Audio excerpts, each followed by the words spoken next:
Thank you for listening to the BjjBrick Podcast. We'll be bringing you Brazilian Jiu-Jitsu and good times.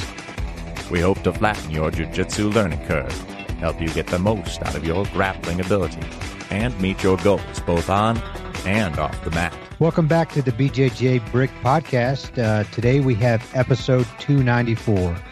And I know this is a question Byron asks himself all the time. Am I getting any better?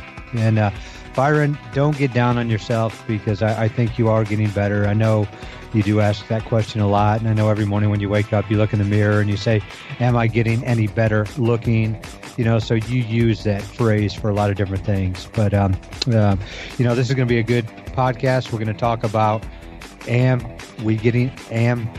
I getting better at jiu-jitsu? And Byron, I, and Joe, my esteemed colleagues, Byron and Joe, how are you guys doing today?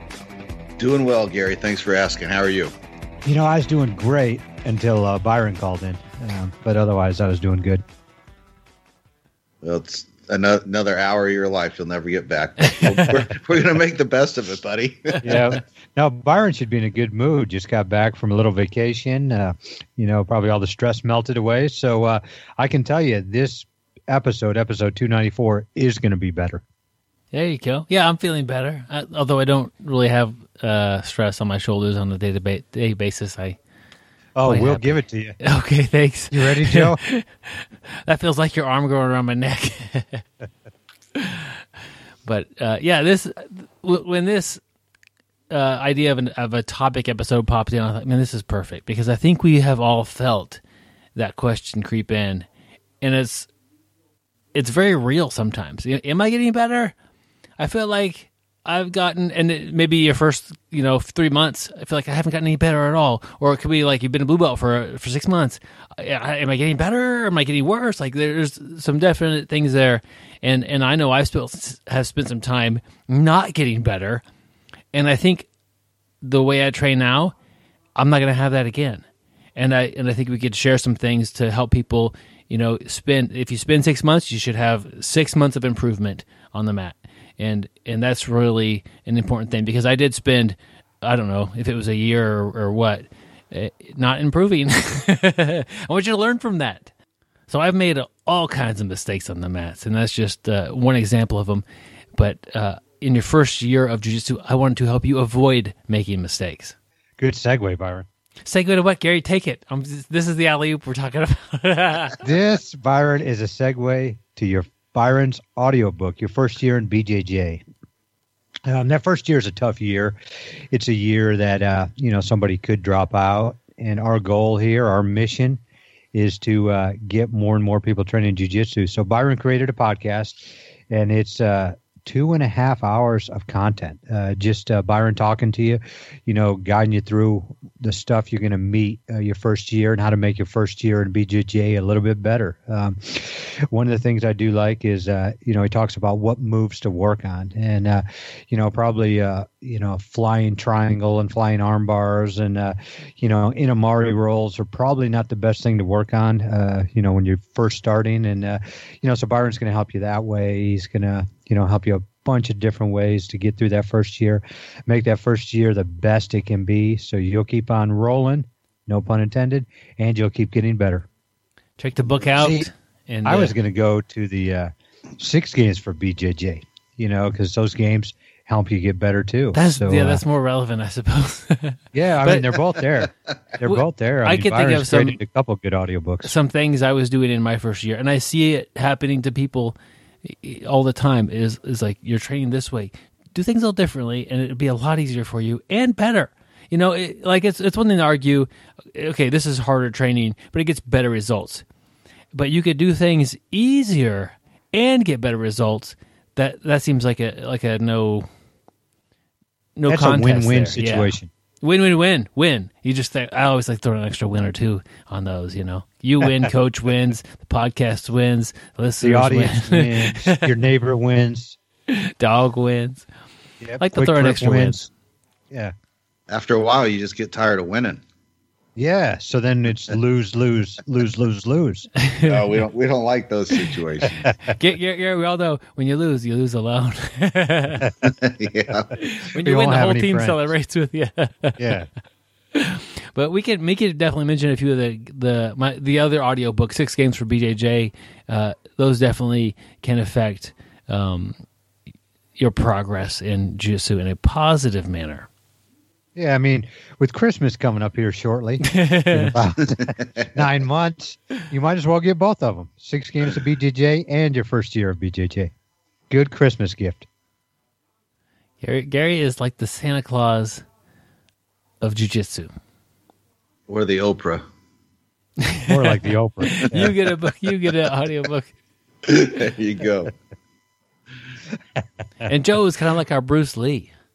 Well, I wouldn't take it that far, guys, but Kinda. Well, I don't think Joe's like Bruce Lee. He's more like Bruce's brother, Brock. oh, this is Brock He's a Lee. vegetarian. Joe, take it away from Gary, please, at this point. Yeah, so our quote of the week this week is by Bruce Lee, and there's a lot of quotes attributed to him. I don't know if he said them all or not, but pretty smart guy. I like this one. He says, if you always put limits on everything you do, physical or anything else, it will spread into your work and into your life. There are no limits. There are only plateaus, and you must not stay there. You must go beyond them. And I really like that last part. There are no limits. There are only plateaus. A limit is only a limit if you decide to quit at that point, right? If you're trying to climb up a mountain and you get tired and stop, that's only as far as you can go if you don't decide to then go on and take the next step after a short rest. So I like that attitude that, you're only finished when you accept that you're finished. As long as you're willing to keep pressing forward, you're going to eventually break out of that plateau and things are going to get better. So perfect quote, goes perfect with our topic this week. Yeah, I do like that because, like Joe said, you just keep plugging forward, just taking step after step after step, and you are going to get better. There are only plateaus, and we are going to have some ups and downs, and we're going to have some roadblocks put in front of us, but just keep stepping forward, and sooner or later you're going to get to that end result that you need, and then we're going to go on to the next end result. We're just going to keep going and going and going. Yeah, I saw that quote, and I'm like, they were talking about a lot of today is talking about plateaus and how to get past them and put them behind you and below you because you want to move up, and to think of yourself at like a limit. You could always get better at jiu-jitsu. Everybody we've had on the show in our 294 episodes, many of the people we've had on have been world-class jiu-jitsu athletes. None of them has said, I'm as good as I'm going to get today, or I was as good as I was going to get. Sure, I've talked to people who have kind of retired from competitive jiu-jitsu and they hit a peak there, but they still keep growing and learning and getting technically better at jiu-jitsu. There's no reason why you should put that limit on yourself. And there are only plateaus. The idea of a plateau in jiu-jitsu can easily be defeated with some of the stuff we're going to talk about today. I feel there's no reason to be stuck on a plateau. You guys kind of segue to the topic. Do you guys feel like you're hitting plateaus very often, or have you hit a big plateau in your career?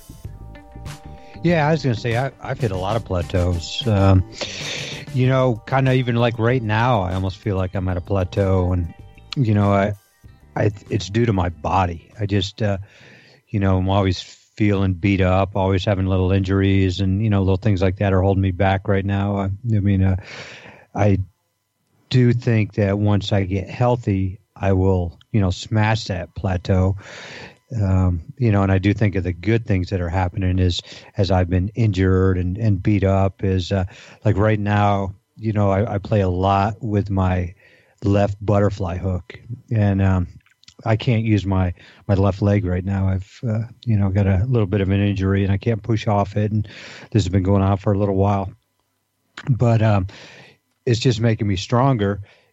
It will make me stronger. Like right now, I'm getting passed more. I'm, getting dominated, more. But I am working, a lot more on my other side, my other half guard, using my right hook. And I know once I do get healthy and can start using my left again, I am going to be a better grappler. But, plateaus are, not always just from, maybe not training properly, but, in my case, I think it's due to injuries and, age. Yeah, I feel like I started back into jiu-jitsu about 8 years ago, so I think I've been on a plateau for about 7 years now. And Nice. I really do. I am one of those guys. I feel like I learn slow. I just plug away at it. And at almost any time in my jiu-jitsu journey, I could honestly say, yeah, I feel like I'm a little bit at a plateau. But always every 6, 8, 10 months, I can look back and say, no, I'm getting better in this aspect or that aspect, or, every now and then you'll have a couple of good days, and it's like, yeah, you see the improvement. But I'm one of those guys, I think my progress is just so slow and steady that it takes some retrospect to actually see the progress. Yeah, I'm glad you said that, Joe, because I feel the same way. I feel that I'm a pretty slow learner. And it was hard on my ego when I first started. Byron started about the same time I did. And, I saw Byron progressing faster than me. Byron seemed like he picked stuff up a little bit better. And maybe that's, some of the stuff Byron's going to talk about. Maybe, he didn't care much about winning and or stuff or who knows what he's going to talk about. But, I've always thought of myself as a slow learner. Like I don't just digest it like some people. I see some people showing a new move and they pick it up right away. For me, it may take a little while. And I learn different ways than other people. I can't look at a book. I have to, just keep drilling it and drilling it and drilling it and dissecting it and finally it'll come to me. And I have felt like you a lot of times there, Joe, where I feel like I haven't progressed, but I think it's more because I'm a slower learner. But then when I do go back and look, 6, 8 months down the road, I do see that there's that progress, but it's just a little slower than most. Yeah, here's kind of an interesting perspective, Gary. Because I'm older, slower, I don't try and be a great athlete. I probably Joe, when you're saying slower, you're meaning speed, not your brain, right? No, actually, all encompassing. a little bit of both. But speaking of, when I mentioned earlier that sometimes it's a retrospect or a different perspective that indicates to me that, yeah, I am making progress. So as a blue belt and early on in my purple belt, there were these white belts and new blue belts that would just give me hell, beat me up, take me, and eventually I got my purple belt and I got the purple belt and felt like, God, these guys are still kicking my ass. But then I noticed recently that, they're still giving me hell, but they're all wearing blue and purple belts now. So they're getting much better, but they're not kicking my ass any more than they were 2 years ago. So obviously you can extrapolate from that I am also getting better. So I don't always see the progress, but if you look around, you can find that it's there. Yeah, your own progress is often very hard to see. That's part of the reason why is because if jiu-jitsu was the same as running a mile, you could be running 7-minute miles one month, and then next month average 7:45, and you feel like you're doing better. If you cut off 15 seconds, that's fantastic progress, and you can see that. Byron, if you said you're running a 7-minute mile, and next minute you run it. Next 6:45. month you run it. Okay. I forgot if I said 7 or 8. If you chop off 15 miles in 15 seconds, man, I'm having a tough time here. Feels like I'm getting worse at podcasting. But if you the writing's on the wall, it's obvious. Or if you're lifting weights, and one week you're lifting 200 pounds, and next week you're lifting more. And notice I didn't give a number there because I might have said something less. You feel like, yeah, I'm getting stronger. That's easy. But in jiu-jitsu, it's hard to make that comparison against yourself. True. Because you don't get to grapple yourself. Like Joe, there's no doubt. Like if you grappled the guy that you were 3 years ago, you'd be a better grappler. Like that guy. This Joe's really good at jiu-jitsu, right? Do you feel that way, or would you? I would hope so. Yeah. and Gary, you said your injury is holding you back. I guarantee you, your offside, your left side, I think is what you said, your left side half guard is a lot better than it used to be. True. So it's just there are parts of your jiu-jitsu that feel like they're not getting better, but overall there's improvement there. But I do think that it's just hard to judge that you're improving. And what Joe is kind of talking about is me and Gary started the same, month or whatever, and we get better together. 2 weeks more than you. Yeah, 2 weeks. That could fit in a month. But you get better together. You and I have always had good roles. And we can both say, we both still suck at jiu-jitsu. Well, we both are the similar skill in jiu-jitsu. And it's just, if I only compare myself to you, we would always think that we did. We could say we haven't got any better at all. I'm the same. I still have a hard time tapping Gary out. And sometimes Gary taps me out pretty easily. But I am getting better. But there's just Gary's getting better as well. Joe's getting better, but the guys he's rolling with are also getting better. It's a difficult measuring stick. It's not a time that you could increase your speed. It's not a weight that you can lift more of 1 week. It's you're training with people who are also moving that on that scale. Yeah, I like what you said there, Byron, because it is hard to judge. It's not like we can, cut 15 seconds off our mile time or, just how much weight are we pushing, or how many times a game, are we dunking on somebody.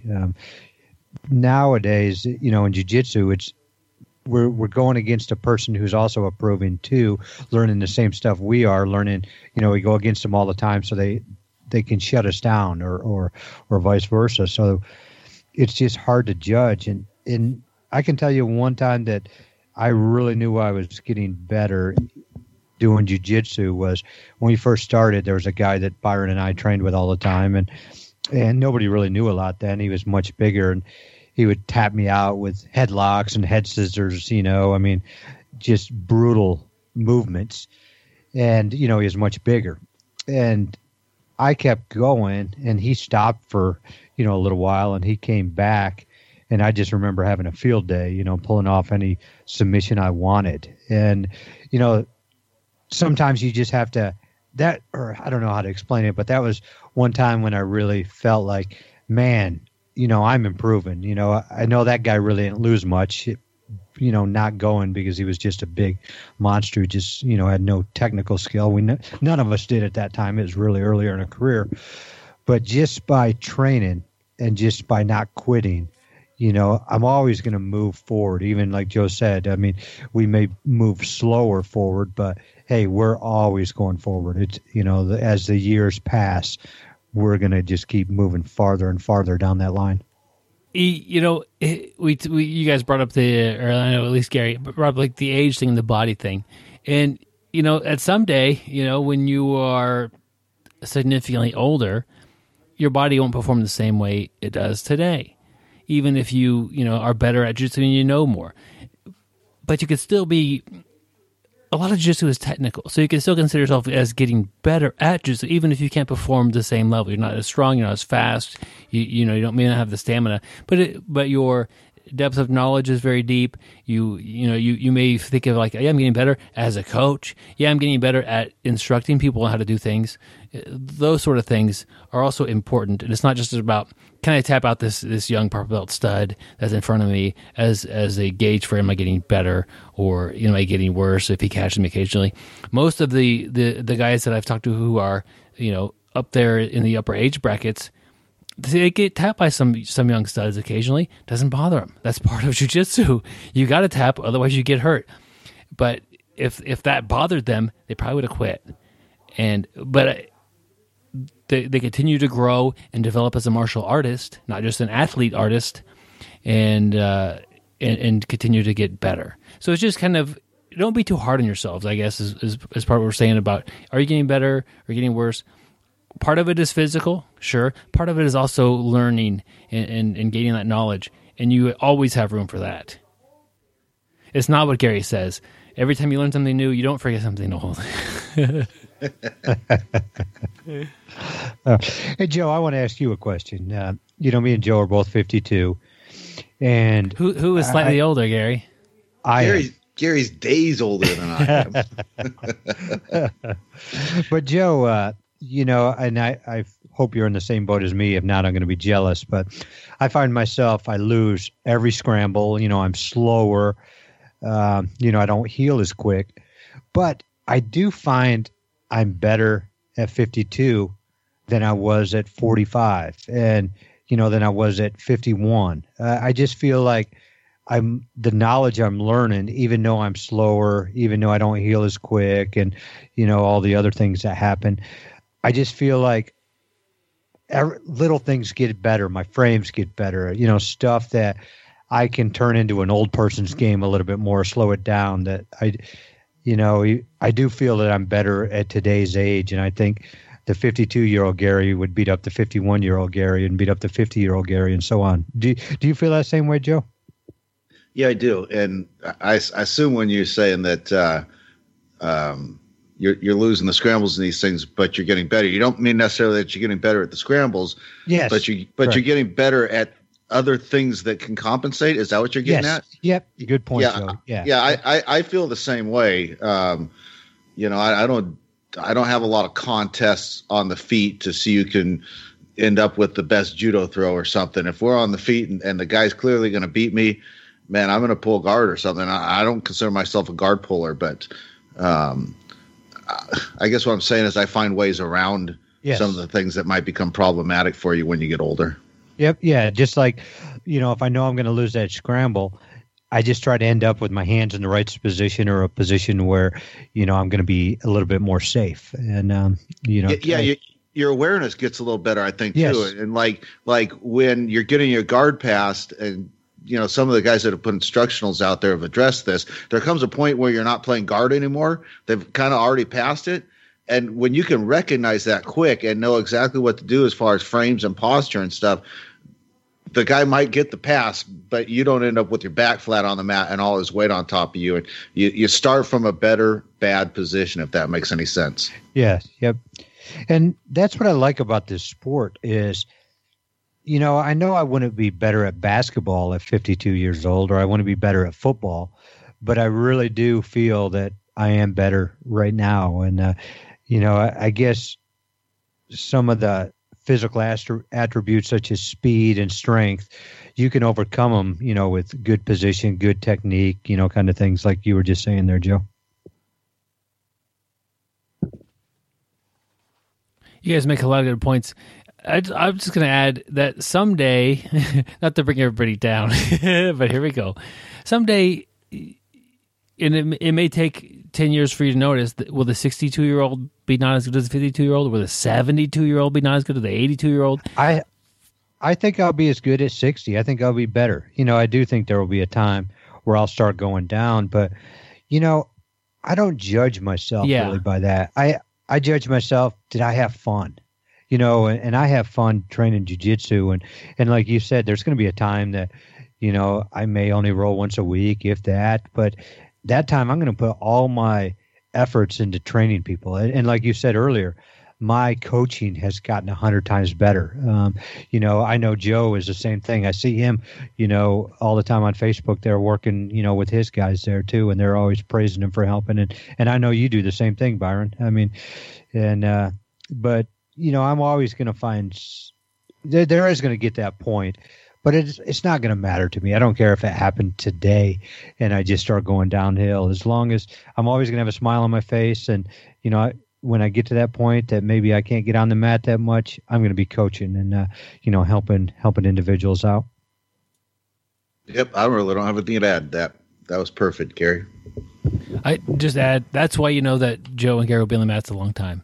Is because you have to absorb some kind of hurdles and some bumps in jiu-jitsu. And one of the toughest hurdles to get past is the physical decline of your body when you get old. And if you could look at that, and Gary's 72 years old, like, man, I'm getting, I think physically I can't do what I used to do anymore.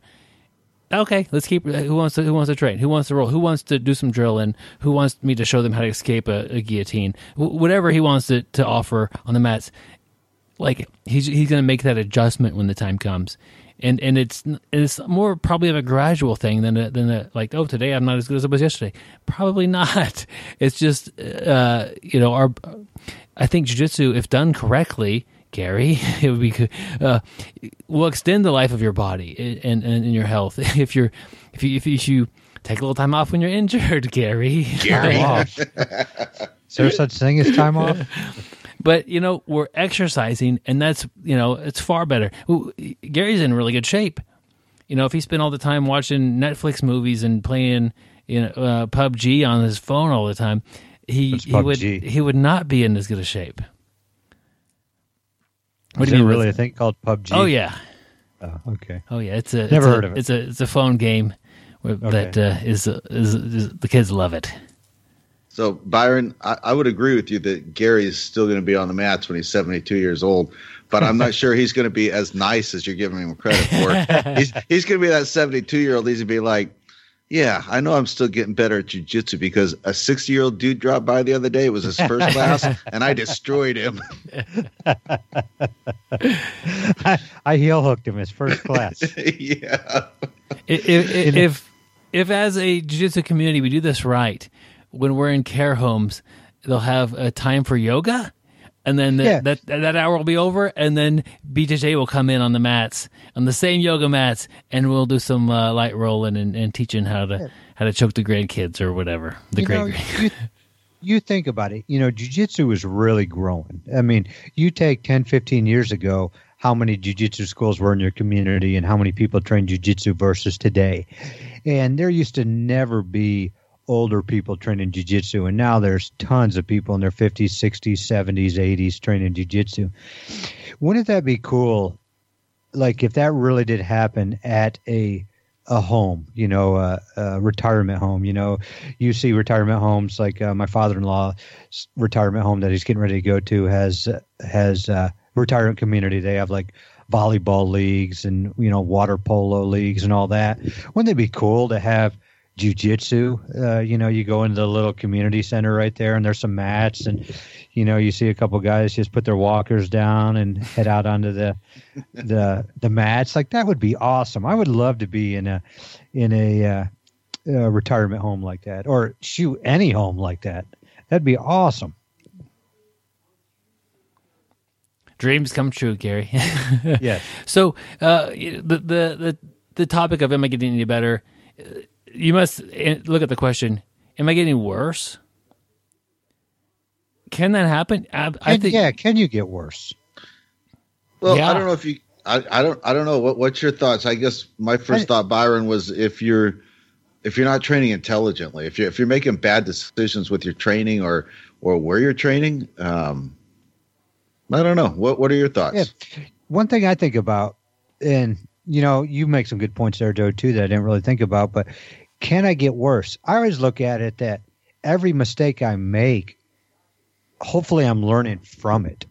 And, I look at getting tapped out, as a bonus, as like something that's great. Like, hey, what did I do? Did I make a mistake? Did I pop up too quickly and expose my neck?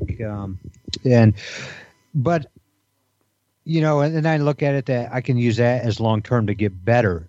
But I guess you could be making the same mistake over and over, being stubborn and trying to force stuff and not going back and, seeing what you did wrong and trying to figure that out. But I don't know. I still have a hard time thinking that we're getting worse if we're training and we're not up in age where our body is declining. Yeah, you're probably right. What about you, Byron? What do you think about that? Yeah, I mean, technically, you could be getting worse. I guess that's the reality. I don't see that happen.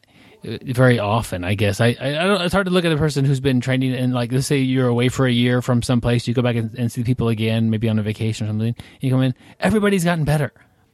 But there could be somebody who has actually gotten worse. Maybe they really want to focus on, some, I don't know, some kind of a, little quirky armbar that just is a disaster all the time. And they had a really good triangle choke, and they want to do this little funky armbar, and they have just abandoned their good game altogether, and they've spent a lot of time and energy on something that doesn't work for them. Is that worse? It'd be, even that is arguably they haven't forgot their triangle stuff. It may not be sharpened right now, but would it be hard for them to get that back? Probably not. But technically, you could get worse at something. But if you go ahead. Well, I think actually, as you're talking it through, I can actually admit to probably having had short periods of time where I've gotten worse out of laziness with disciplined rolling and disciplined and a discipline to the technique. And here's kind of what I'm getting at. You can be at a pretty high level or whatever level you're at. It's the highest you've been at. You've been progressing. You're at this level. And then you get kind of lazy and like, I don't have any competitions coming up. I'm not really into that. I'm not into gym wins. It's not that important to me. I'm just rolling to have fun. And that's all well and good. But you can kind of get some bad habits, like you're getting swept and you don't fight to maintain top position as much as you should, or maybe you've got a couple moves that are pretty reliable. Even if you don't do them technically correct, you're not gripping the way that you should. You're not, paying attention to every single detail. So I do think you can kind of do that. And then 6 months later, when you challenge yourself, maybe you got a couple of friends in the gym that you always have tough rolls with, and you're like, holy cow, those guys put it on me, and then you have to reflect and be like, I've got a little bit lazy with my attention to detail, and I've developed some bad habits. So I guess from that standpoint, you could, although it doesn't take long to get back to where you were. You realize you got a little lazy, you pay attention, and you get it back quick. But I guess you could go backwards out of laziness. Joe, you won the internet today. I think that was awesome what you just said there. And I go back to my own training, and that has happened to me numerous times. And, I can think about the last time it happened. Sometimes I just get into those just fun rolls, and, I do incorrect things, and I can think of the last thing is Byron, over at the BjjBrick event, talking about framing. And that was, one thing I kind of just gave up on, fun rolls. I didn't care about framing. I didn't want to, put my forearm on my opponent's or my friend's jaw. I didn't want to do stuff like that. And I was just having some fun rolls and, just forgetting about some of the basics that made me better. And, after Byron gave that little, class seminar there, it made me start thinking about, I got to work on my framing. My framing's awful. I forgot it. I haven't been doing it. And, I've brought my framing back, and it's made a big difference. So yeah, I do. We may get worse in a short period of time due to laziness or, just not the focus. But, when something just pops into my head, like what Byron showed me, then all of a sudden I get focused again and realize what I was missing, and my game just explodes. And, so I got you to thank for that, Byron. Well, thank you for the kind words. So to answer the question, are you getting worse? I think us not knowing you, but statistically, probably not.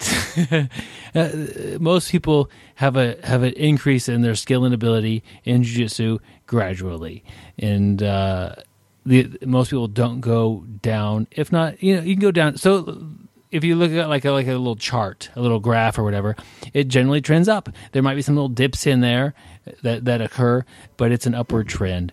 And it's proportional to how smart you train, like Joe says, and how hard you work.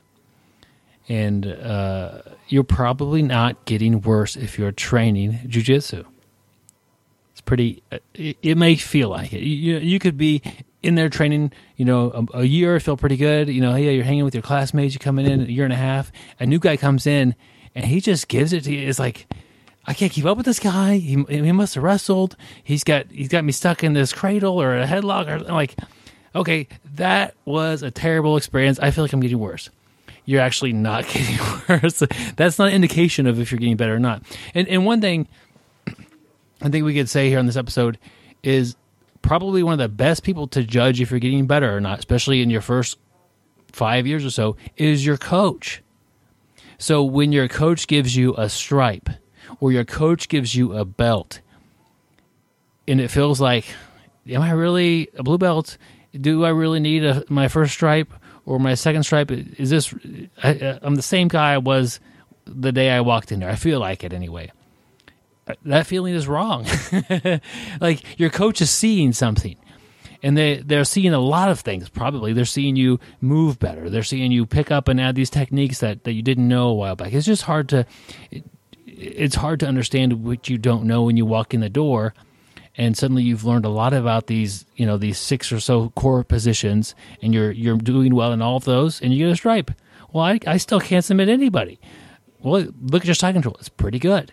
Look at you escape from mount. Pretty good. You're getting a lot better. You just haven't, like, the judging yourself on, like, submissions or whatever you're using yourself to judge yourself on, it's not an accurate way. Your coach sees something in you, gives you a belt or a stripe or a pat on the back or a good job today, whatever it is, that's real. And that's just somebody from the outside, like a more, like, if there's anybody who's good about judging your jiu-jitsu, it'll be somebody who's really good at jiu-jitsu and knows you well.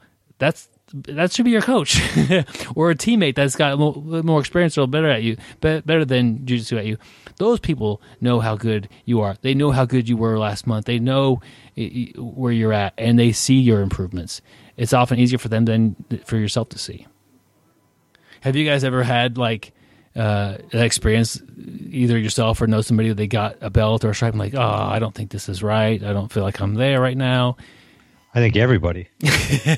Yeah, I think so. There's some things about my gym and my relationship to it that are unique, and this isn't true, but I honestly felt when I got I'm a purple belt. When I got both my belts, that it's partly because of my relationship with the school and the coach, and I think everybody can find a reason why, but trust your coach for sure.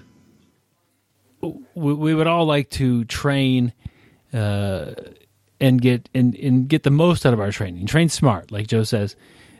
What's holding you back?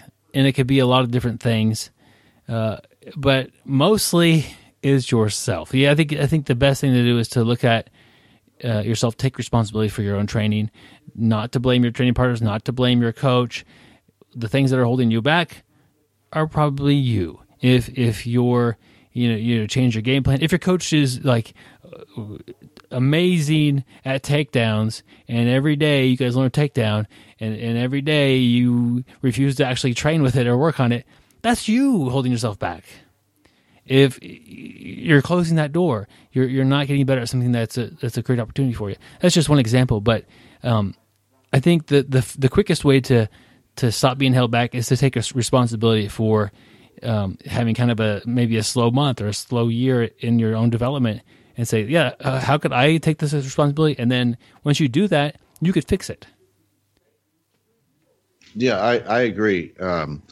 There are definitely times when the training partners you have around you or the coach that you're training under could hold you back, or it couldn't be the perfect scenario for you. But we live in a time where you can supplement your training. So, for instance, if you're in a small school and you don't have a lot of training partners around your size, you need to seek out every open mat within a 2-hour drive that you can visit. You need to compete or do what you can to expose yourself to other grapplers, to get out there and get more experience. If you've got a teacher that teaches a style that doesn't kind of match what you like to do, and they don't teach a lot of the techniques that you feel are well suited to you, but maybe you're in a small community and it's your only choice. You go to the school and you work with a coach and you're a good student, but you look for seminars, within an hour or two where you live, and you can go to seminars and you can sign up for different programs online and get different instructional material. So I agree with Byron. It all comes back to you and taking responsibility. And if there's something lacking about the group of training partners that you have, seek outside to supplement that. If your coach is, like I said, not teaching exactly what you like, find some seminars. So take responsibility and I was going to say fill the holes, but take responsibility and shore up the weak areas. Joe, to add just one more thing to what you were saying about, train, find the big, if you weigh 300 pounds and are mostly muscle, it's going to be difficult for you to get like super competitive, like roles that are back and forth where you're not sometimes like just having to be playful to get somebody on your back. Then you can fight harder or, work out of a position. And if you want those, train at another, maybe get open mat or whatever. Part of it, take that responsibility. I guarantee you, if you're that big and that strong, you probably go to the gym and work out. Start inviting those people in and try to get one or two of them to stick around. That's part of your training is to develop your teammates. And if you could get somebody who's your strength or bigger, bring them in, make them feel like this is a place that they want to be. So the bad thing is you bring them in, you beat them up, you choke them out, and you send them on their way, and you're like, I showed them. Well, you didn't get a teammate out of that. Might have been fun for that day, but the better thing is to bring them in, show them a little jiu-jitsu, kind of judge what they're needing as far as to be interested in this. Some people really like that. Some people like come in, they feel like they're super tough. You know what? You're a big tough guy. Roll with the 17-year-old skinny kid here and have that kid beat him up. That might open their eyes. That might scare him off. And it's partly up to you to judge that. He might try to injure the kid to where it's a disaster. But there's a lot there with developing your own teammates. And if you feel like you need somebody who's of your extreme strength or size, or whatever, try to find that person, because you probably know a few people that are similar size and strength. Invite them. That's what jiu-jitsu is. Invite them to your gym, and hopefully it'll go well. Yep, like Byron said, wait 6 months or so till you beat that guy out. Let him get hooked before you bring it to him. So we've talked a little bit about plateaus, and just to make it, we can always bring up, like, I think that's part of my flaws in talking, like, on the podcast, is I'll say, like, I've done it at least twice this episode, it's working on an arm bar or something generic like that. Because it's just easier for everybody. Everybody knows what an arm bar is. And if you have, this episode I mentioned, if you have a really good triangle and you tried some quirky arm bar for a year and you've wasted that time or whatever, that's just a generic example. I've never experienced that myself, but it's better if we could tell real examples. And the problem with that is I don't want to, like, make anybody think that my real example is going to be necessarily real for them. When I was a purple belt, I spent a lot of time. It's hard for me to tell now, that being about 10 years ago, how much time. Was it a year? Was it 2 years? Was it 9 months? I don't know. I spent a lot of time, I would say probably more than a year, working on my rubber guard. Like, I got it down, I was doing good, and I felt like this is really good. I made an evaluation after a lot of time, and I wouldn't tap other purple belts with my rubber guard. I would tap out blue belts and white belts. Not, that's what I was doing. Pull guard, get rubber guard. If it was a purple belt or higher, they would usually get past it and then, have to deal with that. Blue belts and below, it was really fun to trick them and to force them into something where they got confused and I get a submission. Now, saying that, I don't want you to say, well, rubber guard sucks. That's up to you to determine. My rubber guard sucked. Maybe it was partially my own learning or where I stopped my own growth on that. But I made a decision when I realized that. It took me too long to realize that. But this wasn't where I wanted to take my jiu-jitsu, because it was taking me a really long time to get it up to speed to where I should have my game to tap out my own colleagues. So I abandoned it. I don't play rubber guard at all. I don't do it. So I spent a year and a half, 2 years, I don't know, somewhere developing a particular guard, which I don't use at all. And the same thing happened to me with my triangle choke. I loved triangle chokes. Gary, would you agree to that? What? I can't talk. I'm getting choked. I haven't having flashbacks to your triangle choke. That was my submission.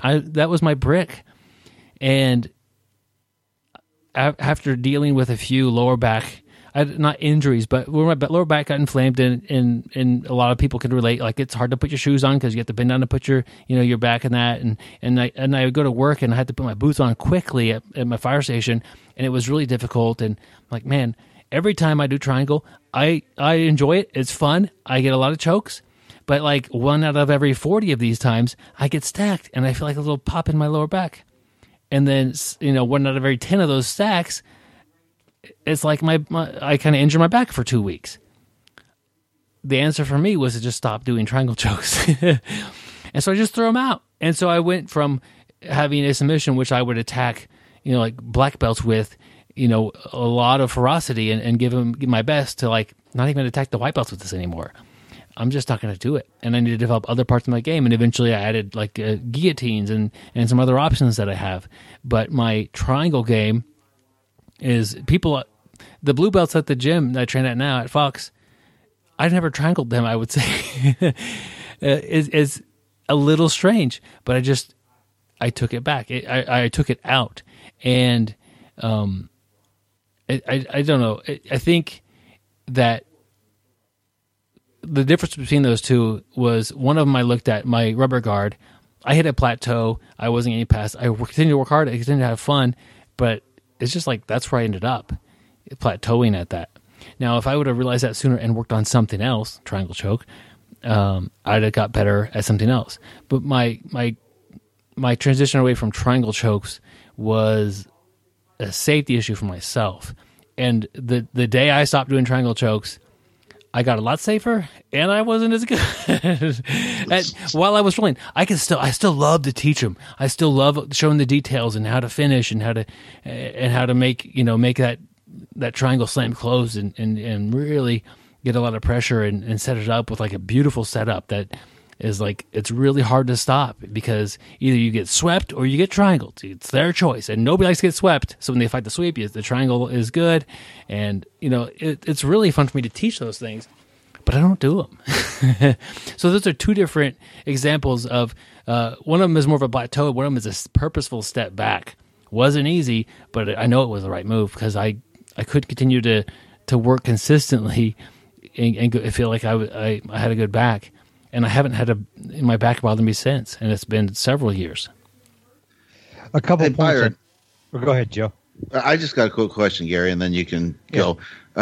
So I've heard you talk about the year of the rubber guard before, and it's almost like a wasted year, because you spent all that time working on the rubber guard, and then it was something ultimately you decided wasn't part of the game. Are you saying the triangle phase came right after that? No, I think that by the time I stopped doing my triangle choke as, I think, a black belt, maybe late brown belt. I wish I knew. No, but when did you start knowing that was a bread and butter move for you? Was that shortly after the rubber guard phase? Possibly. That was right off the bat. That was early in your career. Was yeah, well, you were. I guess what I'm wondering, here's kind of my question is, oftentimes you talk about the year of the rubber guard like it was a year that could have been time could have been better spent, but I'm wondering if all that high guard you're playing, all that leg dexterity that you're playing when you're doing rubber guard, I wonder if that kind of carried over and helped your triangle game. It could have. A lot of my rubber guard stuff was developing a system of tricks and confusion in my opponent, and I think I could show you triangle stuff with just different angles at it and different methods of approach that I don't think you need a lot of rubber guard. Would I have gained from to pull something positive? When somebody does rubber guard to me, usually I kind of smile. I'm like, okay, I know what, at least I think I know what he needs to try to accomplish. And I could usually take one of those things away, and then the rubber guard becomes quite passable. Now, can I pass anybody? No. I mean, there's lots of guys who would just smoke me with rubber guards. I mean, I'm not saying that as a garbage thing. I'm saying I plateaued my rubber guard, made an evaluation, and said, not anymore. But I liked passing the rubber guard because of that time I spent as a purple belt developing my rubber guard. So I know the fundamentals, and I think that I understand how to take them apart more than I know I would more than if I had never done it. Same way with like a Berimbolo. I don't have the best Berimbolo defense. I don't have a good Berimbolo. Like the two go hand in hand. If I understood it more, I'd be better at defending it.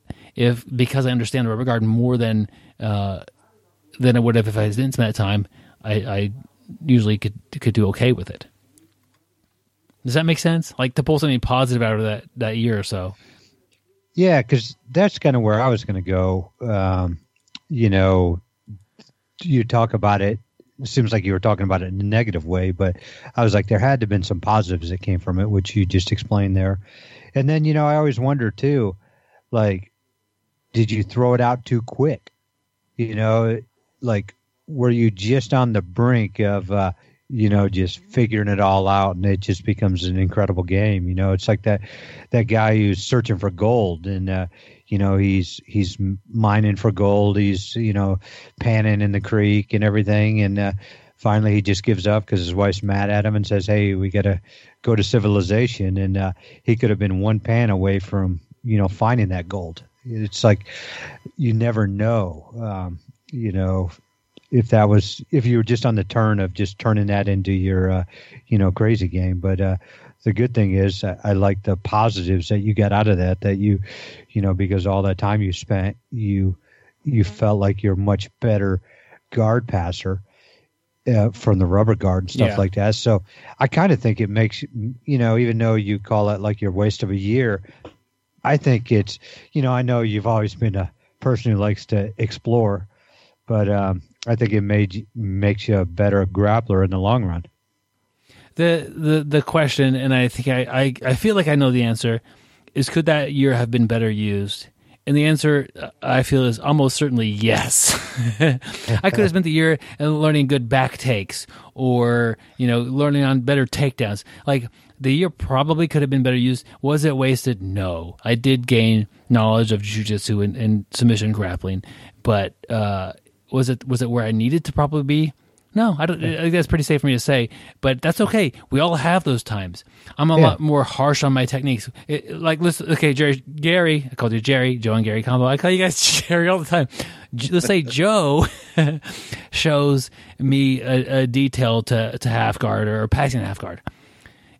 It feels like I put it on a pretty strict filter where if I can't get it to work on a purple belt or above within a few times, I kind of forget it. But if Joe shows me this detail and I could pull it off, fairly easy, or it starts to show some light on somebody who's pretty competitive with me, man, I love it.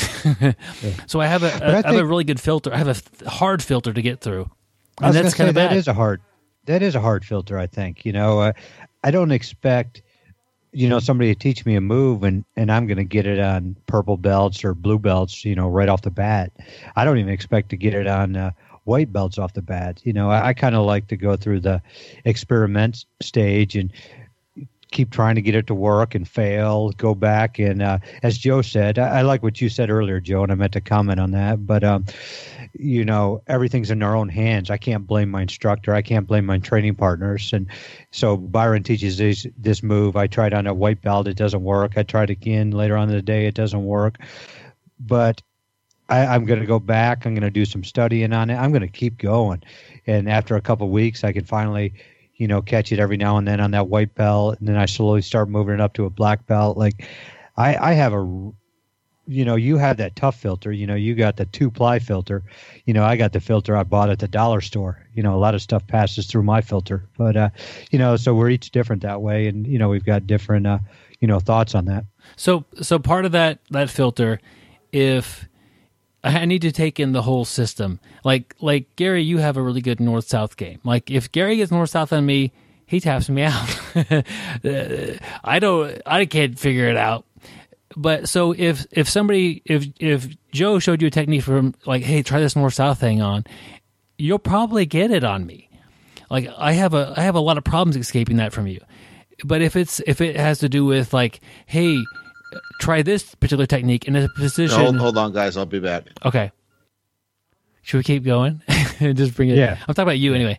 So if it's a position where you're not as strong, you need to think, okay, I'm not in my element. I need to be able to understand that I have some problems with this position before I could figure out the submission. So yeah, it's to me it's always there's a caveat with the filter. And do I have a strong understanding of where I am here? Do I have strong basics? And then can I play it? If it awesome. So it's relevant. If you show me a north-south technique, I'm not going to get it to work. Now, does that mean I think it's garbage? No. I need to first work on my north-south stuff. I need to work on holding position, getting maybe an arm isolated or getting on their neck, whatever. And then I can start bringing those techniques in. But I know that the area is weak for me. Yeah, that makes a lot of sense. I like what you said, you need the basics down in that position. And I guess I wasn't really thinking, but I'm kind of that same way, I guess. If somebody shows me something and I'm not good in that position, I need to learn, the details of the position, where to start from, we got to figure out like point A, before I can go to point, F. It's, I got to get those basics down. I got to get those frames down. I got to get, whatever else I need to do before I get to that position. So, yeah, that was a good point you brought up, and I wasn't looking at it that way. And, because I would do the same thing if somebody's already teaching me, the advanced, part of that game, and I don't even have the basics part of that game. Gary, you're not a De La Riva player, are you? I was no, okay. Not at all. So if I showed you like a cool trick for the De La Riva, and I like that, and you tried it and it didn't work, like you wouldn't blame the technique, you would say my De La Riva kind of sucks. And so first you have to rewind that step, get a stronger De La Riva, and then incorporate that in. And so I think it's good to know yourself, know where you're good at, and then if you want to add something, you get it to that. Man, it's a lot easier than having to develop a whole system of a De La Riva guard, then adding a technique to that. But I kind of like what we're talking about. Are we getting better? And I think if we chase that without knowing the basics, like all of a sudden you're teaching me more advanced De La Riva stuff and it's just horrible, and I'm working on that without having the basics of the De La Riva down, maybe I could plateau. Maybe I could get worse. And I do see that happen a lot where people are working on, the flavor of the month that they just saw Gordon Ryan hit or some crazy move that somebody hit, and everybody works on that, but they're missing all the parts that lead up to it. They're missing part 1, part 2, part 3, part 4. The little details that make that because that make it better, because everything's not necessarily a move. People talk about a Kimura as a move. I look at Kimura as a position, as a whole system. People are like, hey, that's a Kimura. What submissions do you have? When people ask me, it's like, yeah, I have a Kimura. Well, what else do you use? Well, I look at a Kimura. I got 32 different ways to get to Kimura, so that's 32 different submissions. You are the Baskin Robbins of Kimuras. Well, that's only 31, isn't it? Oh, is it? Yeah. So, but go ahead, Bob. That you make a great example with your Kimura. That's real. Gary has a huge knowledge of Kimuras, and I think that you've putting that as a position, not a submission, has allowed you to gain that. You didn't. Every time you get a Kimura, you don't finish it as fast as you can. You work from that, and you develop. That's part of what I talked about a triangle. Like a big part of the triangle is getting that triangle, and then to get the right angle, and then to get the right pressure and the finish. Control the head. Yeah, but it's like, but if you can keep somebody there, you're good. Don't let them escape. So just getting that trunk, getting that position is a huge deal. Consider that a win. If you haven't ever triangled anybody, and tonight you go roll and you put 3 people in it and they all escape, that's pretty good. Yeah, you got there. Of course, you're not going to finish everybody right away.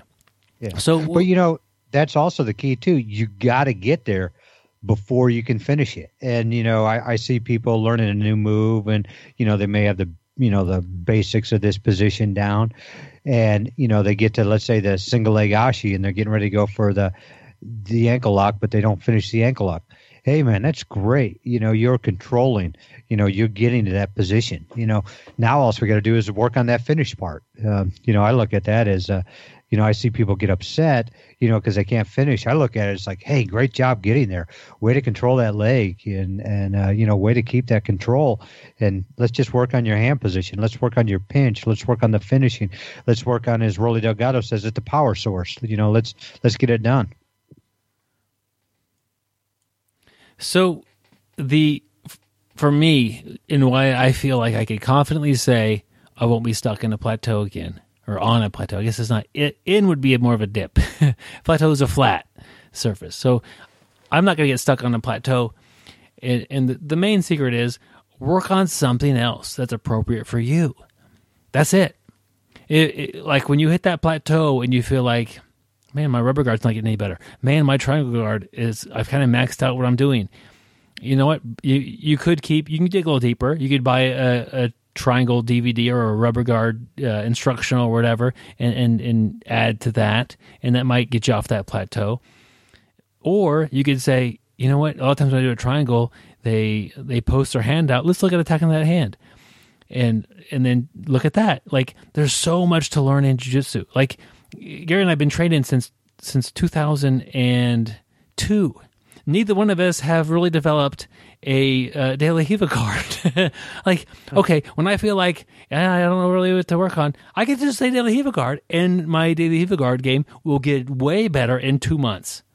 Would you doubt that, Gary? If you decided to do 2 months solid on De La Riva, your De La Riva guard would like triple? Definitely. No. And, that's the great thing is there's so much to learn in this sport. I don't care how long you've been training. You're always going to get better at something. There's always something that you can work on. And I like what you said. It's like, you get a plateau, go to something else. I like here not too long ago, I was spending a lot of time working Kimuras again and probably spent 3 or 4 months. And, I don't know if it's necessarily a plateau, but my shoulder was aching all the time from just drilling Kimuras. And I was like, hey, man, let's go on to something else. Let's keep these shoulders out of it.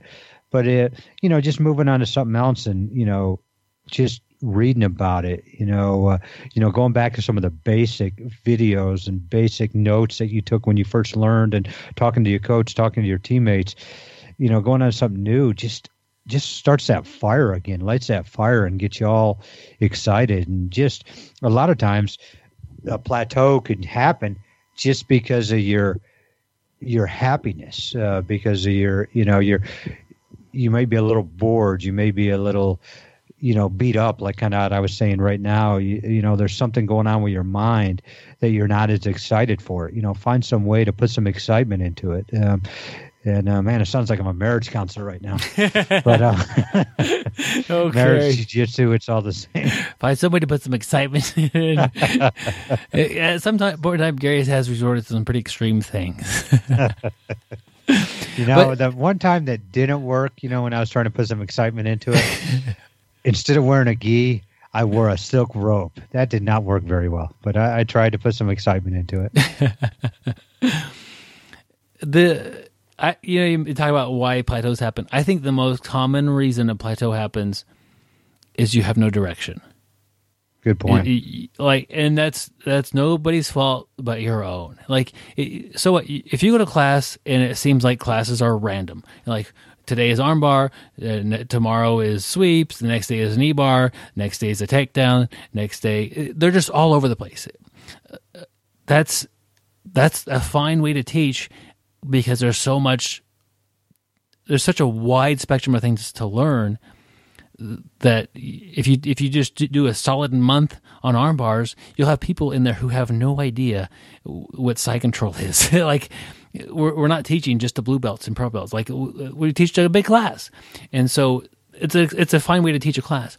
But some, like at Fox, Jake will usually pick a thing for a month, and we'll kind of work on that.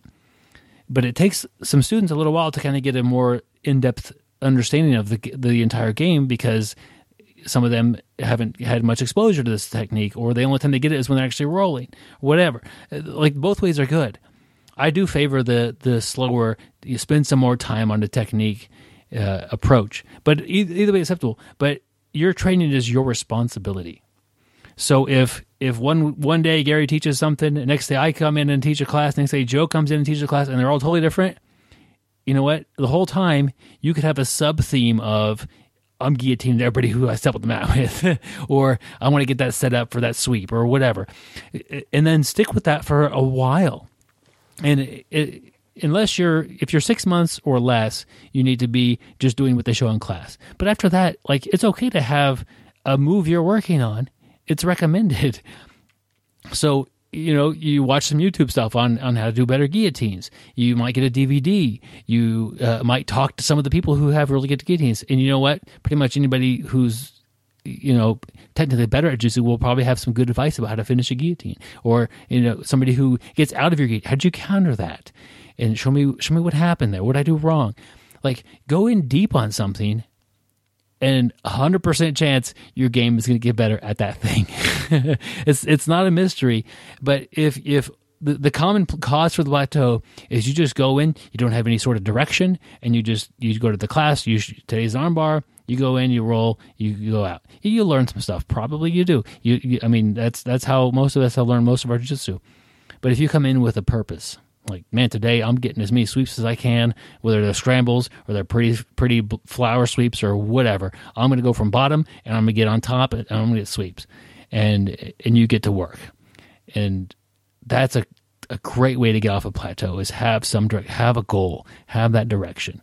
And that's how you get, that's what the BjjBrick, a brick is a good technique for you. It's a fundamental technique that you've added to your game. And I'm always, like, my triangle time was not wasted. Although I don't do triangles, I still love to teach them. I understand it. It's a good technique, and that's not at all a waste of my jiu-jitsu. And it's just, if you feel like you're on a plateau, put some focus, have a goal on something, and make that move, and you'll be surprised with how good you can get at something in a couple of months. Yep. But don't just give it a day, right, Gary? Yeah, don't give it a day. You need a lot more time. But I really like your thing. You're talking about a purpose. Have a purpose, have a mission behind what you're doing. And it made me think of today, on a Facebook post, for a local school, one guy put in a message, hey, does anybody want to come work out here today? And I don't want to roll, they're on open mat. I really want to work on stuff, and I can't remember what it was. It was like maybe sweep to, I don't remember, but I just thought that was great. The guy ended his sentence with, he must be a kind of a newer grappler, and he's like, he's kind of on a purpose. He's like, if I just roll, I'm going to get smashed and get beat up. I need to work on drilling. That guy's taking training into his own. He's now, blaming the instructor for, hey, today's open mat. He's not, putting the blame on anybody else. He's like, hey, this is how I'm going to get better. I know that I need to work on this. And the cool thing is, as soon as he posted it, somebody else replied back, hey, shoot, I'd love to come in and work with you. And, they set up a time to work together. And I just thought that was pretty cool. It just shows, your teammates are there to help you. You think of it as a mission for yourself, a purpose for yourself. But I guarantee you there's other people at your school, in your community who would definitely love to, work with you on your purpose, because it's going to help them also. So I just thought that was a kind of neat example. Another way, and real quick here, just we're not ignoring Joe. He had to take a phone call, so he'll be back when he's back, hopefully in a little bit. But another way you could beat it. Hold on, real quick, Byron. Yes, this is just an inside joke. But when Joe comes back on, oh yeah, what are we gonna do? We're just gonna pretend like we're done. Wrap it up. We'll just have him say his ending line. Joe, say your ending line about train smart, train hard, and see you next week. Yeah. Okay. So the minute he gets on, you say you start that, and then I'll do my part, and then he just says, "Okay, cool. We've got it." Okay, now everybody's in on it, but we won't actually end it right there because we'll probably have more unless the timing is just right. It's really at that point. He estimated 10 minutes about 8 minutes ago. So another way I know he said before he came on he had Taco Bell, so maybe that's it. So I think the best way to beat a plateau is to just have some direction, make a new direction, and spend some time on that Don't give it a week. Don't give it, a day. Put a month or two solid in it. Do some off the mat training, some off the mat learning, and really, you'll be shocked with how easy it is to get off that plateau. There's no excuse to be on it. Another option is to do a tournament. And, you can sign up for a tournament, and then I'm going to have to lose that 10 pounds I put on at Christmas I haven't taken off yet, and then I got to get in better shape and, focus on my training a little bit more. The problem with the tournament idea is half the people in a tournament lose their first match.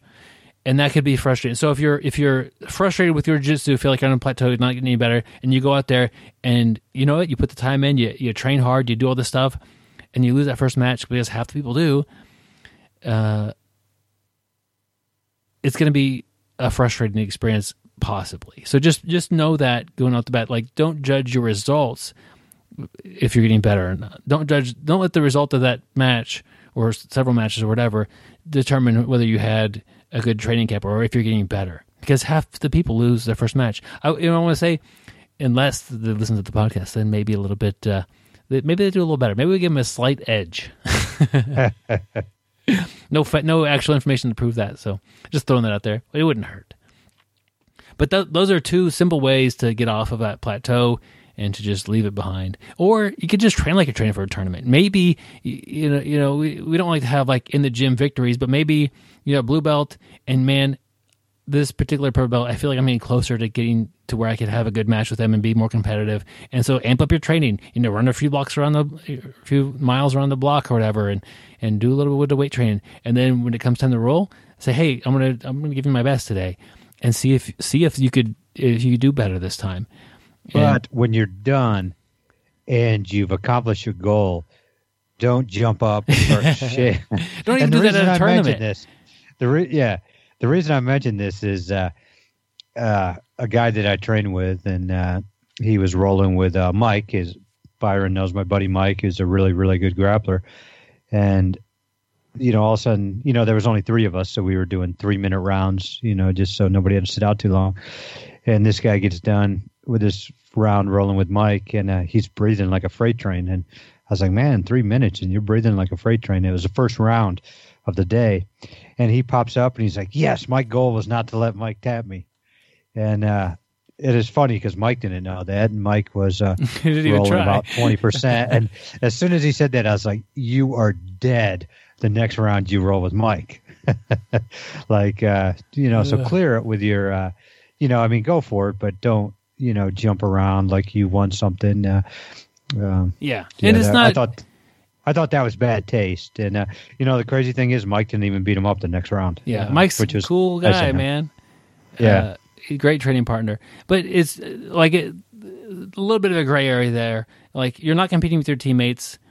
You're trying to get better. But if there's... Well, you do compete. I've had teammates I've told, you're going to tap me out here before too long. Keep working. You're getting super close. And because like the last 2 times we rolled, you've got super close to catching me. I want them to push that, and they get there. It's cool, but I mean, it serves two purposes. It gets them past that plateau; they're getting better, but it's also getting you better. I don't think some of these people realize that. As when you're one of the higher belts in the gym, you want all these young guys coming up and tapping you. You want them. You're just trying to grow your whole gym. As they get better, you get better. I look at that as these young guys coming up, and 6 months ago they may have been brand new, not knowing anything, and they're just getting better and better. I get so excited when they're tapping me or they're close to tapping me, because then all of a sudden I got to get better at my game. It just makes everybody better. That's a good teammate, but I give a slight warning with people who are doing that, like comparing themselves to their teammates. That often gets frustrating. It could be a slight substitute for a tournament where I can't train for a tournament. I can't go travel. I can't use the whole weekend to go do the thing. But you have that teammate that you've never rolled that great with. You should try You should try to roll a little better with that person in the gym. And it's not a rivalry. It's not anything like that. It's just like that measuring stick for jiu-jitsu is very hard to find. We talked about that already.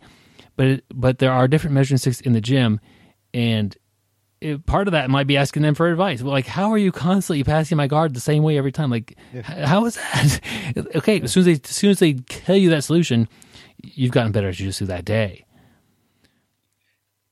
Yeah, we used to have a guy that Byron and I trained with who he was like the first guy around here doing ankle locks, leg locks before anybody else. And I wasn't training with Byron at that point, except on an open mat on weekends. And I'd always hear Byron talk about this guy and, that his leg locks were really good. And this was time when leg locks were kind of taboo. And so all of a sudden, Byron brought him up to, or I don't know if you brought him up, but he came up to with an open mat, and everybody kind of knew who he was. So everybody stayed away from him because he's the top dog and nobody wanted to get tapped out.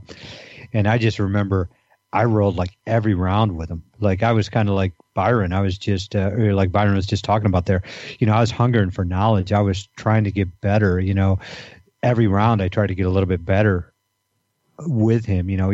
I had never been tapped out so many times by somebody who didn't outweigh me by 100 pounds. This guy was killing me. And he was so nice about it and such a good person. But then, like Byron said, ask questions. And, I was asking him questions, and the guy kind of took me under my wing, and he's the first person who really got me, going with leg locks. So he was a big influence on my game. But, it's like Byron said, ask questions, challenge yourself against that guy that you don't roll very well against. And, I learned a lot. That person really influenced my game and made me that much better of a grappler. Hey, Gary, I got it right here. The BjjBrick guarantee that, here's the deal. Here's the guarantee. If you're on a plateau, you feel like you are, you take our advice, to find something that you should be working on and really hammer down on that for a couple of months. And that will get you off the plateau. If that doesn't work, send me an email. Return your money. Send me an email at bjjbrick@gmail.com and tell me, and then put your phone number in there. Or if you're international, put your Skype thing in there, and I'll call you and talk with you, and I'll get you off the plateau myself. Plateaus, there's no reason in jiu-jitsu to be stuck on a plateau. There's so much we can learn. Maybe you focused on the wrong thing for those 2 months. But with the discussion about your game and what you're good at already, I can guarantee I can find you something to work on, and so I'll get you off that. But so I shouldn't get emails like this week or next week even. In 2 months, if you're still stuck on the plateau, send me that email, and I'll be happy to chat with you. Anybody. Byron, I just got a quote from you. You should never be stuck on a plateau. There is so much to learn. And I think we don't even need to talk about that. I think we can just end, our little topic on am I getting better just by Byron's quote there. You should never be in a plateau. There is so much to learn. I think that just covers it all right there. That's awesome. Yep. There we go. Joe could make that and put that on Facebook. Yeah. I'm not going to do that. All right. Stay sweaty, my friends. And don't forget to shower. Joe? Yeah, I am on. Train hard, train smart, get better, guys. We'll see you on the mats. What I miss. All of it. Man, it was a good show, man. It got really good about 20 minutes ago, right? I can't believe. I'm sorry about that, guys. My boss called and you came just in time. Yeah. That's a little crazy. But next week, guys. What do you mean next week, guys, Gary? We have another episode next week. Oh, sure. We already talked about that. Yeah. Yeah, cool. Oh, yeah, to record next week. Yeah, Gotta roll, man. I got to get out of here. Joe, you want to talk about the article? Joe. We're messing with you, Joe. We just finished, and we're now on the article. Okay, where are we at, guys? Okay, it's not fair for Joe. We talked about it while you were gone. As soon as you popped back on, we were going to act like we were ending the show. And I didn't want to do it, but Byron forced me to. Oh, yeah, totally my idea, Gary. Yeah, okay. It was Byron. It was a good one, Gary.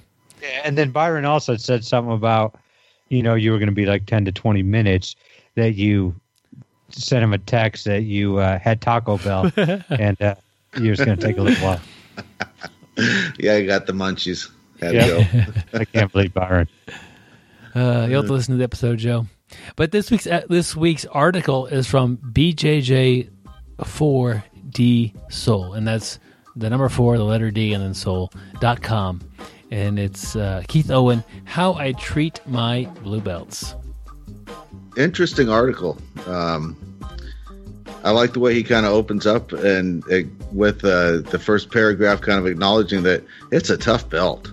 It takes a long time, and so that's the kind of angle he's coming at this, is looking at what his blue belts are going through. And he actually says he would advocate for an extra belt in there somewhere. He says that's for another article, but that's something to consider. But I like the value he places on his blue belts as well. He says he looks at them as the potential what the school has to offer, and I think that's true. You look around and you think, what's the school going to be like in 5 years? And you look at the blue belt, and that's going to give you a pretty good indication. So I like where he's going with it. What do you guys think?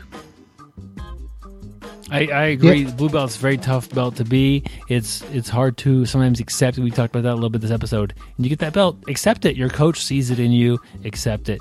But you do feel like occasionally I'm getting tapped by a white belt. Am I a blue belt? Yes, you are a blue belt. Your coach sees it in you. You need to trust that. But it's a long belt. For me, purple belt was really long. I see no need for an additional belt in between, but that's his thought. But it's just part of the article.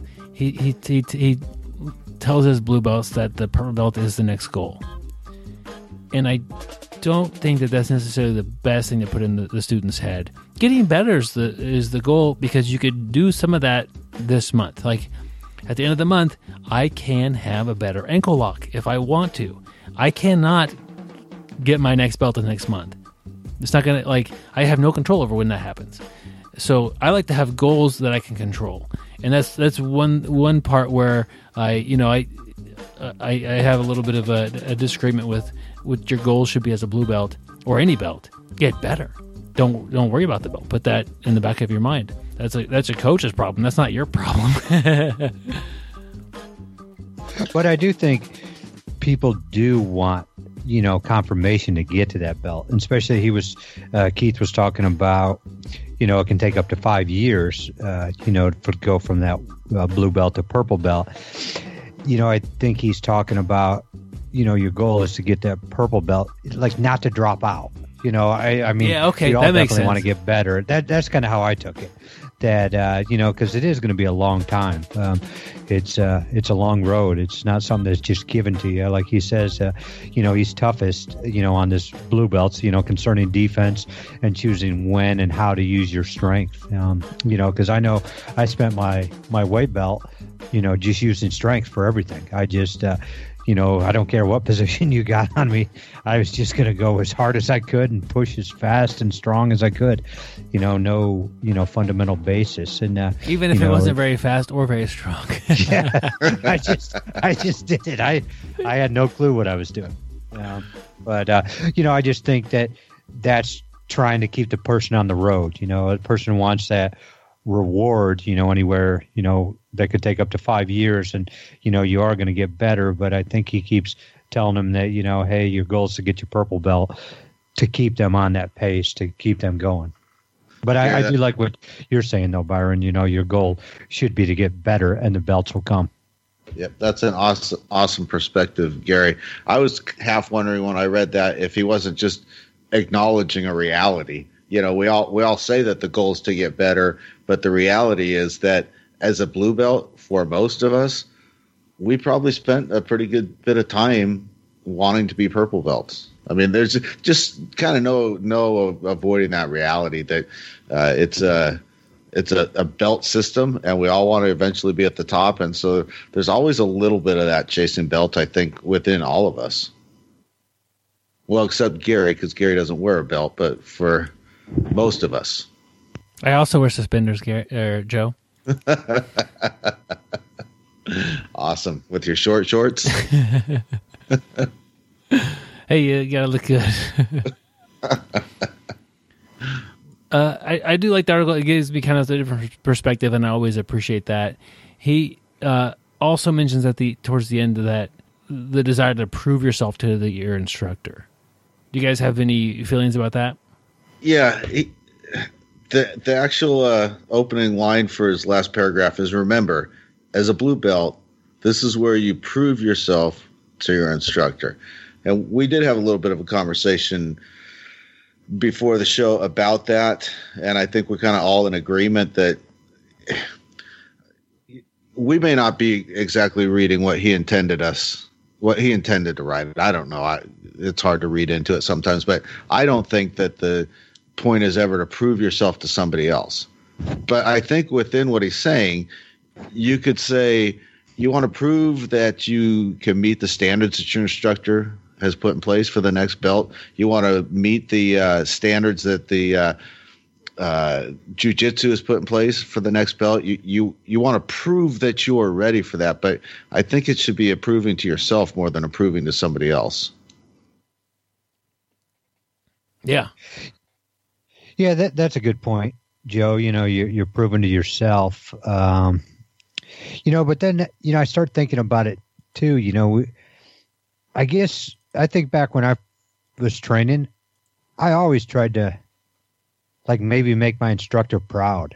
I guess that would be proven to my instructor. I don't know. I always was trying to make, prove to myself that I was getting better, that I was competent, that I was learning. But, I really do think I was trying to prove to my instructor too. I guess I didn't want my instructor to think that I was a chump, and, I didn't want to let my instructor down that, he has a garbage student in me. Yeah, Gary, I think that's probably a little bit like the belt chasing. It's something we don't want to acknowledge that we do, but I think within all of us there's a little bit of it. Yeah, and I just look at it that an instructor, I may pay them money, for a service, but that service is something that I covet, something that. I'm learning something, and, I almost think of it like work. Let's say I'm at work and, I've got my boss and, I'm trying to put up numbers to prove to my boss so I can get a promotion and get a raise. When I do stuff, I want to be good at it. I don't want to just do something and, I guess I want to have fun at it, but I guess at work, we don't always have fun where I want to, get more money and, more prestigious position.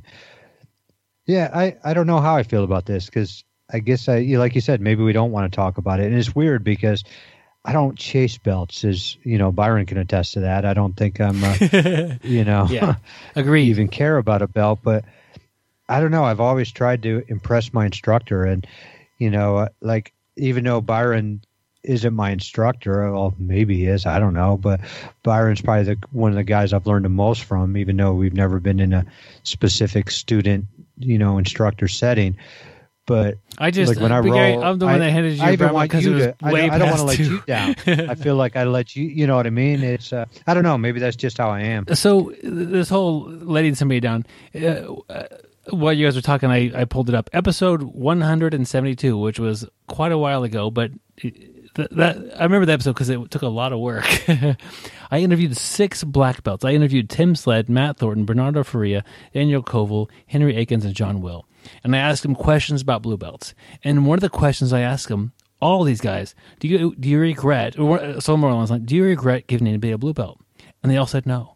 Like, your instructor does not regret giving you your blue belt. That's not a thing. They don't like, man, this guy actually kind of sucks. That doesn't happen. Your instructors are proud of you. I mean, we all have our own struggles we go through in life. And sometimes, something happens to you and you hit some hard times and it's affecting your jiu-jitsu. Your instructor's proud that you show up back and you're training again or whatever. Like try to make them proud, sure. But are they disappointed in you? No. None of these guys, and they've given out, between all of them, probably, many, many hundreds of blue belts. They don't regret any of them.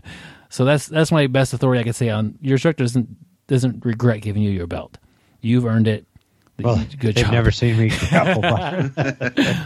But check the article out. I'll put a link to it in the show notes. Check out the podcast, episode 172. It was that was a really big episode, and it got a lot of good reception if you haven't seen it. But check the article out by Keith Owen on BjjJ4D Soul. Put that link on there as well. And guys, we have 2 new Patreon supporters to mention for this month. I want to give a special thank you to Gerald and Allison. Thank you so much for signing up on Patreon. What Gerald and Allison have done is they listen to the show. They think, wow, I'd like to support the BjjBrick Podcast. And they go through the Patreon website and they pledge to support us for like $1 per episode. That's the most common amount to pledge. Pretty simple process. It costs about $1 a week, and we really appreciate that. And we have 2, maybe the last couple of days of the month I missed out, but we have 2 new Patreon supporters for the month. That's really good. We really appreciate Allison and Gerald. But we're not, I just want to say, we're not some giant podcast with thousands and thousands of Patreon supporters making a bunch of money. Each time we get a new Patreon supporter, it is a big deal. We really appreciate all the supporters we have. And I mail out a 5-inch BjjBrick gi patch anywhere in the world, and also a BjjBrick sticker as just tokens of our appreciation for your support. So, Gerald and Allison, hope you guys are enjoying the gi patch and sticker, and thank you so much for signing up and supporting the BjjBrick Podcast. If you're interested, there'll be a link in the show notes to Patreon. Hey, Byron, you got on our show notes there. Byron sends us a little outline, but you got question and answer, so we want people to send in your question and answer. But, I just thought I had a question for you there, Byron, if you're okay with me asking you one. So, yep, I'm going to answer it really quick because this show is going long. Send it, Gary. Let's see what you got. What's your cue? Byron, what is coming up in June? Oh, nice. The BjjBrick event is coming up. The BjjBrick event, Byron? That's right. Tell us what? June 14, 15, and 16 is going to be the BjjBrick event. 15 and 16 are the 2 main days. The 14 is kind of an open mat day. It's $150. It's 3 2-hour seminars. One of them will be the BjjBrick crew teaching some stuff. One of them will be Samir Chantry teaching some things, amazing competitor, no-gi world champion 3 times over, and a lot more other accomplishments. And then Gina Franson is coming back to Wichita. She was here, 6 months ago, did an amazing seminar. We're getting her back for the event. She's the head owner and instructor at X2 Fitness, and it's often awesome to have both of these individuals here at the BjjBrick event. It's a whole weekend. It is Father's Day weekend, if that makes it easier to remember. And if you want to ask for Father's Day gift, this could be, hey, I want to get away for the weekend and go to this jiu-jitsu summer camp. We promise you'll have a good time. We promise you're going to learn a little bit about jiu-jitsu, and we'll do our best Byron, to deliver those things. Yes. Yep, I got another question. Who is eligible to attend? Anybody who signs up before it's sold out. Awesome. And that's a good question. I guess anybody, any school, any skill level, we love to have you guys. This was a highlight of my year last year to meet so many listeners and fans of the podcast, and to learn a lot of great jiu-jitsu alongside them. That could be you. I know we're having some repeats. Yeah. Andy's Byron. already talking about coming in from California. Man, I'm excited. Yeah. Andy's talking about it, but you know what was actually cool so is Kevin from the other coast. Yeah. You know what was cool about last year is that was the first time I met Joe. Well, maybe this will be the second time. Yeah, I'm really looking forward to this. I've booked some time off at work, come up there and hang out with you guys and with all our listeners, and sort of like a camel's looking forward to hump day. That's I'm looking forward to the BjjBrick event this year. So good times. I want to thank Jake Fox at Fox Fitness for kind of organizing everything. Go to foxfitnessbjj.com, and that's where you could register. I should say that. Register at foxfitnessbjj.com, and that way you get your spot reserved. And you don't want to miss it. We're going to have a great time. We're going to learn a lot of jiu-jitsu. And Wichita's a pretty cheap town as far as, staying here and flying. I don't know. Like it's not expensive to be in Wichita. Yeah, I mean, we have teepees where, instead of hotels. Well, and it is the vacation destination of America, so. Or at least Central County. That's the county that's in. Yeah, good one, Gary. I like your alley-oop, and notice I took it and I slammed it. Yeah. I mean, dang, Byron, you got hops. I gotta tie my shoe. But yeah, we're excited for that. And also, we do want to start a Q&A section in the podcast. So send us your cues. We like to give you the A. That sounded terrible. Send us your cues, and we'll give you an A. I'm not taking an A from Byron. There's no good way to say that. I think we just roll with it because it's so bad.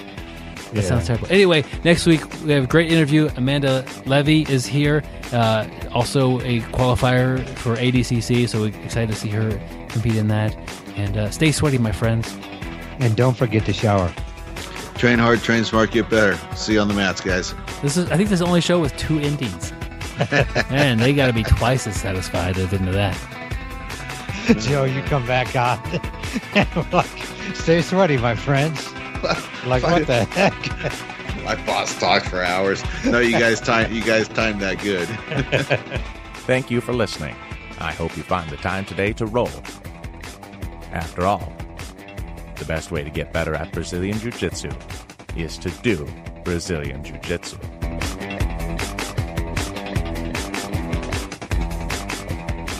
So send us your cues. We like to give you the A.